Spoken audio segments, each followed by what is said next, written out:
What was the most satisfying revenge you've gotten on an ex? I'd been engaged for 7 months. In mid-November, I learned my fiancé Sam had been cheating on me for 6 months. I discovered this by accident. My phone died and I needed to Google something, so I grabbed his iPad, which I hadn't used in a while. Sam has iMessage, so all his messages are synced to the iPad's message app. I saw everything: texts, pictures, videos. I saw it all. His side chick was a mutual friend of ours, Madison, who'd been in our home, had dinner with us, and was even a potential bridesmaid for our wedding.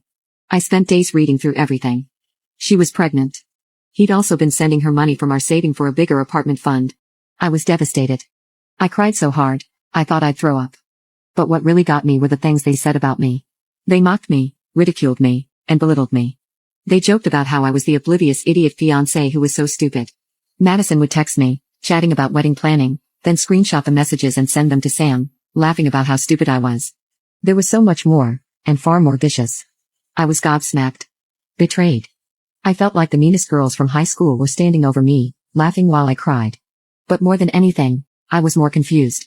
Who the bloody hell was this person, pretending to be my Sam? Now I realize I'd only seen one side of him.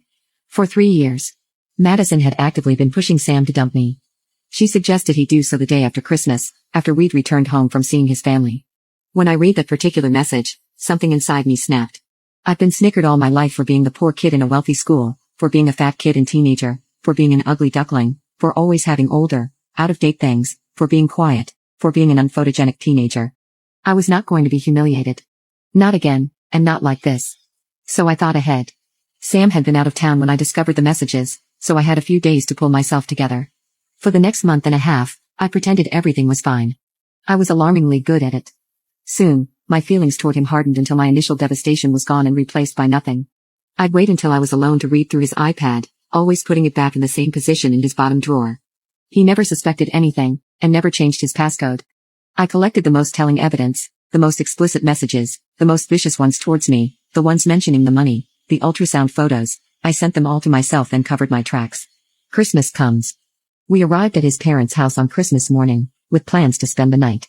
I spent the day watching that cheating, mocking, money-laundering scumbag have a lovely Christmas. He kissed me goodnight, and whispered in my ear how much he loved me. The next morning, before we all sat down for breakfast,